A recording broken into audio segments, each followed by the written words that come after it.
좋은 아침입니다. 서차원 목사입니다. 오늘도 이 시대를 극복하고 믿음을 지킬 수 있도록 하나님께서 지혜를 더하시는 복된 날이기를 축복합니다. 오늘 이 아침에 우리가 함께 읽고 나누려는 하나님의 말씀은 야고보서 1장 2절로 5절까지의 말씀입니다. 제가 읽어드리겠습니다. 내 형제들아, 너희가 여러 가지 시험을 당하거든 온전히 기쁘게 여기라.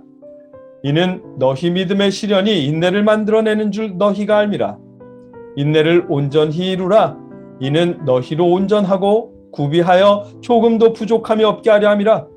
너희 중에 누구든지 지혜가 부족하거든 모든 사람에게 후히 주시고 꾸짖지 아니하시는 하나님께 구하라. 그리하면 주시리라. 아멘. 어제 나눈 말씀에서 우리는 야고보서에 대해 살펴보았습니다. 야고보서는 예수님의 동생 작은 야고보가 기록했을 듯하고, 야고보는 하나님과 주 예수 그리스도의 종이라고 고백하며 구약의 하나님과 신약의 예수님을 나누지 않았던 초대교회 신앙 고백의 표본을 보여주었습니다.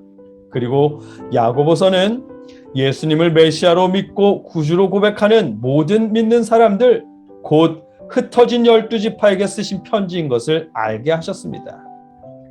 예수님을 믿는 사람들이 흩어진 12지파라고 불리게 된 이유는 큰 박해가 있었기 때문입니다.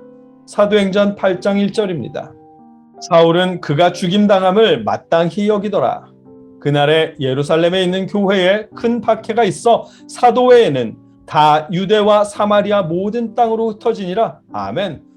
초대교회에 큰 박해가 있어 사도들을 제외한 신앙인들은 박해를 피해 모든 땅으로 흩어졌습니다. 흩어졌다고 해서 박해를 완전히 피할 수 있는 것은 아닙니다. 그들의 삶에서 박해는 여전히 진행형이었습니다.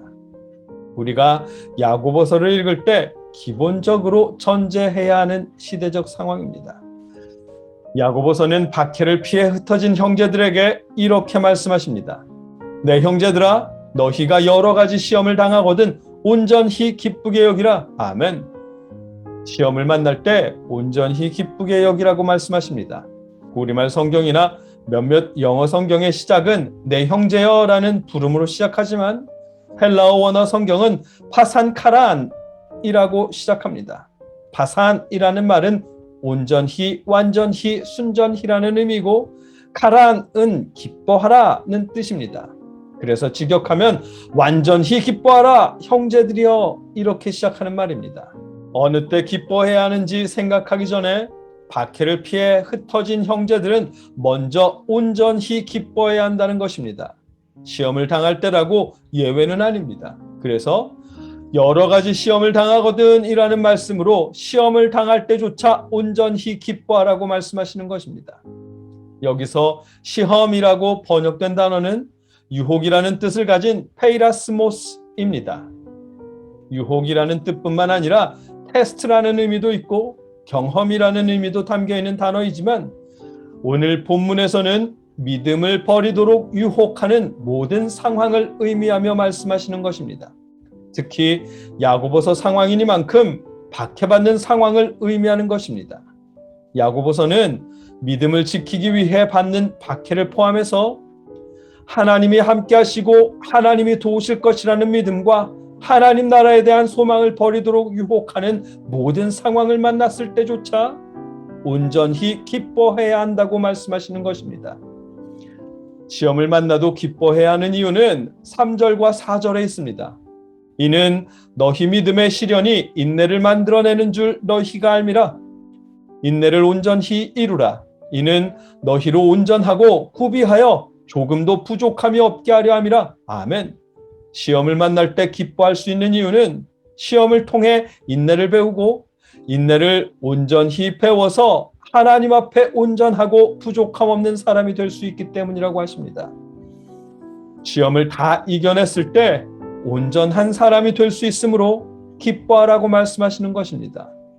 그들이 어쩔 수 없는 박해를 당할 때조차 그 박해를 통해 인내를 배우고, 인내를 배워 하나님을 향한 완전한 사람이 될 수 있다고, 그러니 기뻐하라고 말씀하시는 것입니다.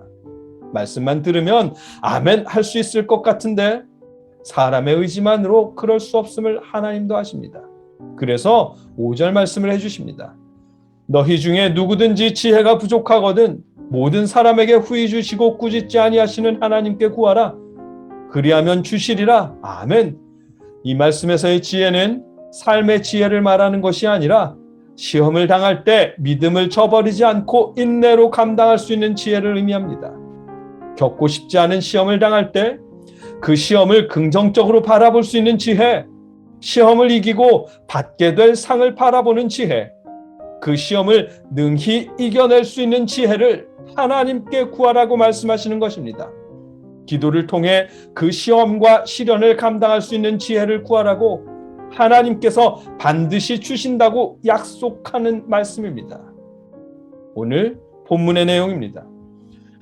말씀을 정리하면 오늘 본문은 박해를 포함해서 믿음을 저버리게 하는 모든 시험을 만났을 때 기뻐하라고 말씀하십니다. 왜냐하면 그 모든 시험과 시련이 결국은 믿음의 사람으로 온전하게 만드는 일이기 때문이라고 하십니다. 사람의 의지로는 시련을 만났을 때 온전히 기뻐할 수 없음을 하나님도 아시기에 감당할 수 있는 지혜를 하나님께 구하라고, 구하면 지혜를 주실 것이라고 말씀하십니다. 이 말씀을 우리에게 적용해도 마찬가지입니다.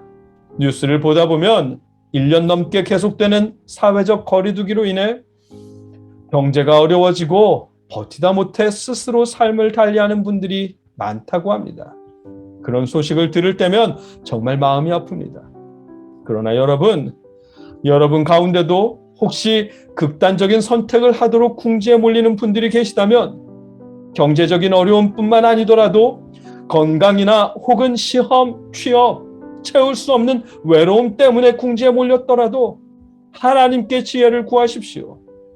믿음을 지키기 위해 받는 박해는 아니지만 하나님을 향한 믿음을 저버리도록 하는 시험이니만큼 그 상황을 이겨낼 수 있도록 인내하고 하나님을 바라볼 수 있도록 지혜를 구하십시오. 하나님께서 지혜를 주실 것입니다.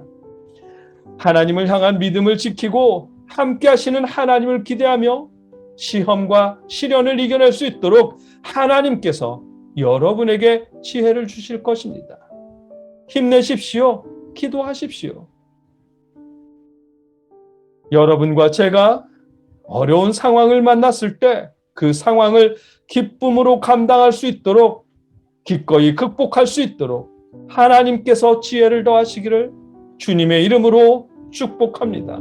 함께 기도하겠습니다.